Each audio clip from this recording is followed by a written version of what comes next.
another major topic the president addressed there at Camp David, the nuclear standoff with North Korea. Just days ago, Trump taunted Kim Jong-un, saying Trump, has the bigger nuclear button. Now the president says he's open to talks. And he adds that Kim Jong-un knows he is not messing around. ABC's chief global affairs correspondent Martha Raddatz is in South Korea with the very latest on talks involving next month's Winter Games. Good morning, Martha.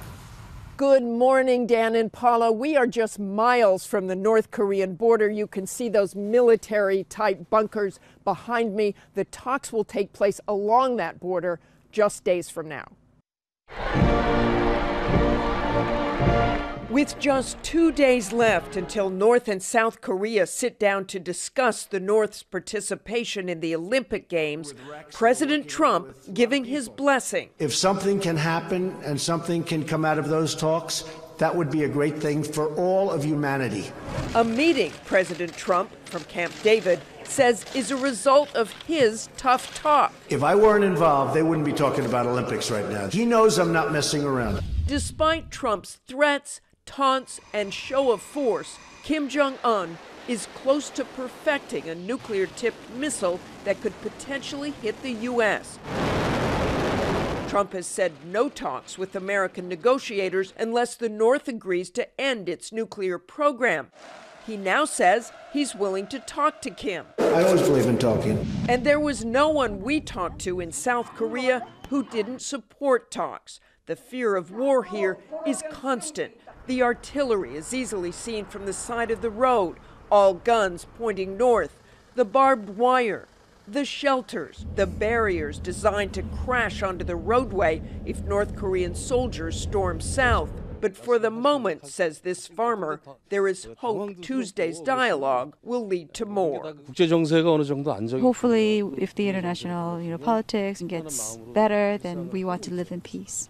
But despite the optimism about those talks and despite what President Trump is saying, there remains concern about what happens next. Dan and Paula? All right, Martha Raddatz reporting from the region. We want to bring in our chief anchor, George Stephanopoulos, who's going to be hosting this week a little bit later this morning. So let's pick it up right there with North Korea. Good morning to you, George. The president told reporters, as you just heard, that he is open to having talks with Kim Jong-un. They would come with conditions, and that he knows Kim Jong-un should know that he's not messing around. Although he didn't spell out what the conditions were. And this does seem to be something of a turnaround from where the president and his team have been before, where they've required North Korea to give up their nuclear program, say they're going to give up their nuclear program. We seem to be in a new phase right now, probably led by the fact that South Korea does want to talk with North Korea, does want to reduce tensions before we get into these Winter Olympics coming up next month. And a significant decision this week from the Secretary of Defense as well to put off any South Korean U.S. military exercises until after those Olympics. So there does appear to be some kind of reduction in tensions as we head into this week, as we head into these talks between South Korea and North Korea. Except on the president's Twitter feed. We saw something extraordinary yesterday. The president of the United States feeling compelled to defend his own sanity in front of reporters and in front of the nation. This has now become a partisan issue, with some Democrats in Congress introducing legislation calling for sort of a mental fitness test for the president. Do you think at the end of the day anybody's mind is going to be changed here? Well, I don't think that's going anywhere anytime fast, but you've had several psychiatrists from across the country question whether or not the president is fit as well, even though there's been a long-standing rule or precedent against having psychiatrists diagnose the Goldwater rule, right? The Goldwater rule. But this is extraordinary. As you point out, the president out there saying he's a very stable genius. You've got that Michael Wolff book, which has several people from president's inner circle, including his own son-in-law, questioning whether he really has the capacity to handle the job. And that question is front and center right now. It's been revealed by this, and I don't think it's going to go away. It hasn't only been partisan either. Remember, you've got people like Bob Corker, Republican senator from Tennessee, who've questioned the president's capacity for the job in the past. Senator Lindsey Graham, Republican, now an ally of the president, called him a kook. There have been a lot of questions raised by Republicans and Democrats and the president's own inner circle. But it's not like we're on the verge of the cabinet invoking the 25th Amendment. Not even trying close. To get him Not removed. anywhere close to that right now, no. And George, I think we have time for one more, but we know that the price tag of the wall is reportedly going to be $18 billion. And the president is saying he's not going to extend DACA unless Democrats agree to the wall. So what's the likelihood that any of this gets done? Well, and the clock is ticking. Remember, this government shutdown is approaching on January 19th. The Democrats are saying right now they want DACA included. in any bill that would keep open the government. I think the big question right now is a compromise possible with some kind of border security beef up that the president can call a wall and the Democrats will say is not a wall? I don't know the answer to that question right now, but I think that's what is at the heart of these negotiations. It's art of the deal time. George, thank you very Thanks, much. George. And I want to remind everybody, George, as always, has a big show coming up on this Sunday morning. He's going to go one-on-one with U.S. Ambassador to the UN, Nikki Haley, and Senators Sanders and Cotton. Plus, the Powerhouse Roundtable breaks down the fallout over that blockbuster book on the Trump White House and the president's defense of his fitness to serve. It's all coming up on This Week with George. Thanks again, George.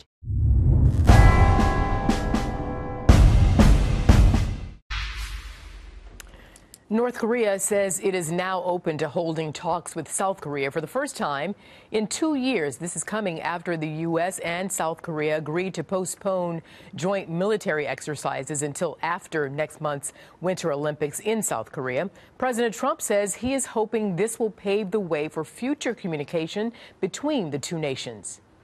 Well, I would love to see them take it beyond the Olympics. We have a very good relationship with South Korea. I would love to see it go far beyond the Olympics. Absolutely.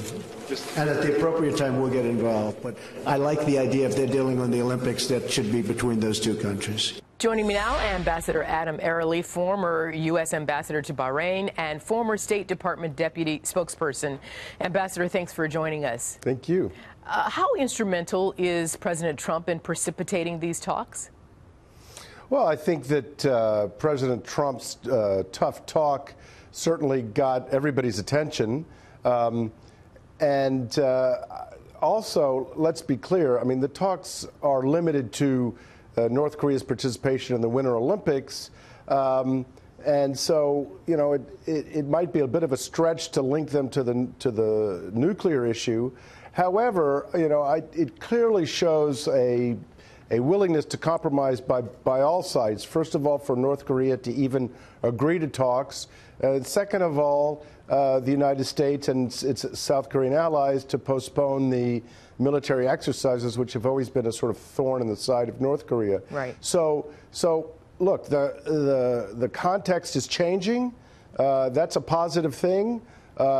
Whether it will go beyond the narrow scope of the talks is another question. Yeah, but as you said, Olympics, it's the hook, okay? We're talking about the Olympics. But once the talks begin, do you think either side will try to accomplish or establish something else besides the Olympics participation by North Korean athletes? Yeah, I certainly expect so. I mean, look, everybody's kind of scared. I mean, we've come to the brink of conflict with a lot of heated rhetoric and tough talk that has everyone really worried.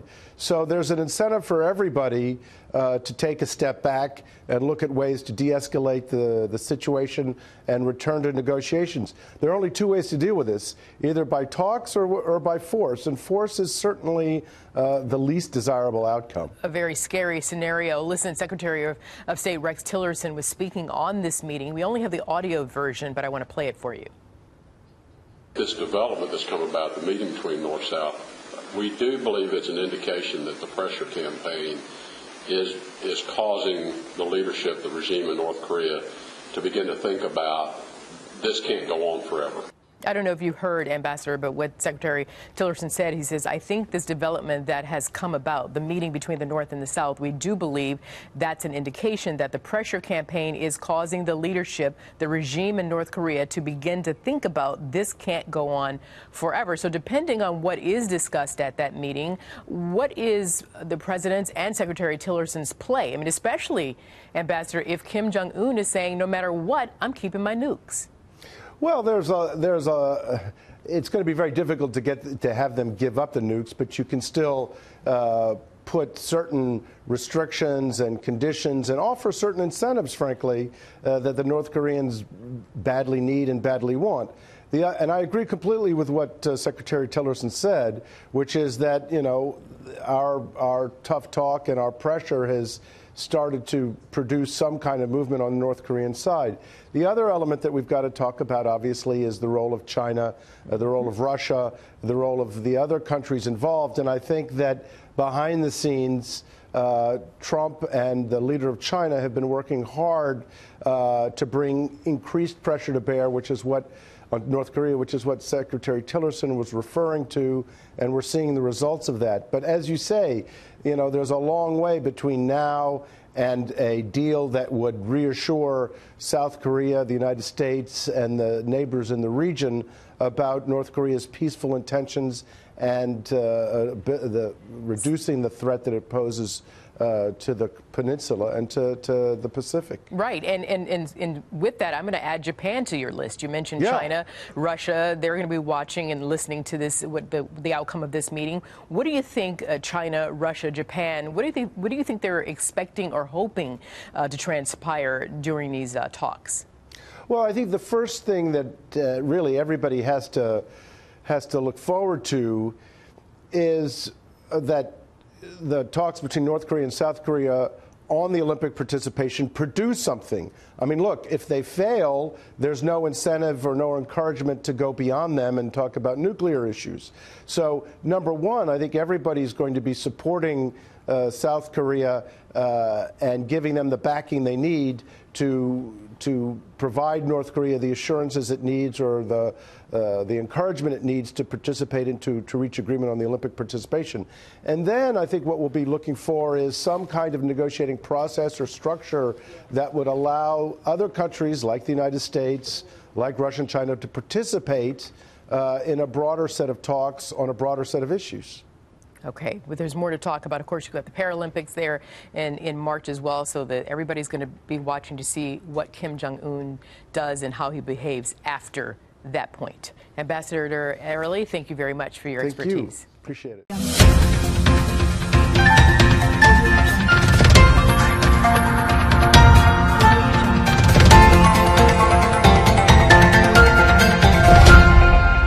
Talking about Olympics right now. He knows I'm not messing around. Despite Trump's threats, taunts, and show of force, Kim Jong-un is close to perfecting a nuclear-tipped missile that could potentially hit the U.S. Trump has said no talks with American negotiators unless Kim Jong-un saying Trump, has the bigger nuclear button. Now the president says he's open to talks. And he adds that Kim Jong-un knows he is not messing around. ABC's chief global affairs correspondent Martha Raddatz is in South Korea with the very latest on talks involving next month's Winter Games. Good morning, Martha. Good morning, Dan and Paula. We are just miles participation in the Olympic Games. President Trump giving his blessing. If something can happen and something can come out of those talks, that would be a great thing for all of humanity. A meeting President Trump from Camp David says is a result of his tough talk. If I weren't involved, they wouldn't be talking. From the North Korean border, you can see those military-type bunkers behind me. The talks will take place along that border just days from now. With just 2 days left until North and South Korea sit down to discuss the North's participation.